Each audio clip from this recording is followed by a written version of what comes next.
Palakkad division അടച്ചുപൂട്ടില്ലെന്ന railway. Palakkad ഡിവിഷനുമായി ബന്ധപ്പെട്ട ചർച്ച നടന്നിട്ടില്ലെന്ന് ഡിവിഷൻ മാനേജർ അരുൺകുമാർ ചതുർവേദി അറിയിച്ചു.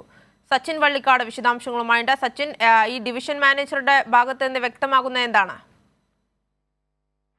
പാലക്കാട് ഡിവിഷൻ ഇല്ലാതാക്കാനുള്ള ഒരു നീക്കം കേന്ദ്ര സർക്കാരിന്റെ ഭാഗത്ത് നിന്ന് കഴിഞ്ഞ ദിവസങ്ങളിൽ നടന്നിരുന്നു. ഇതിന്റെ ഒരു തുടർച്ച എന്നോണമാണ് ഇത്തരത്തിലൊരു ചർച്ച നടന്നിട്ടില്ല എന്നൊരു വാദവുമായി Palakkad division manager Arunkumar Chaturvedi circular ഇറക്കിയിരിക്കുന്നത്.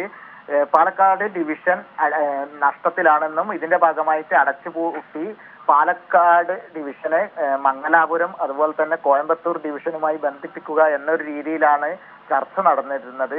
ഇതിനെതിരെ കേരളത്തിലെ മന്ത്രിമാരടക്കം വലിയ പ്രതിഷേധം രേഖപ്പെടുത്തിയിരുന്നു.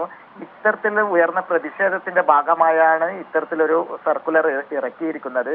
നിലവിൽ ദക്ഷിണ റെയിൽവേ ആണ് ഇത്തരം തീരുമാനങ്ങൾ കൈക്കൊള്ളുന്നത്. എന്നാൽ ദക്ഷിണ റെയിൽവേയുടെ ഭാഗത്തു നിന്ന് യാതൊരു അറിയിപ്പ് ഇതുവരെ ഇത്തരത്തിൽ ചർച്ച നടന്നിട്ടില്ല എന്നൊരു അറിയിപ്പ് ഇതുവരെ തന്നിട്ടില്ല. പാലക്കാട് ഡിവിഷൻ മാനേജറാണ് നിലവിൽ സർക്കുലർ ഇറക്കിയിരിക്കുന്നത്.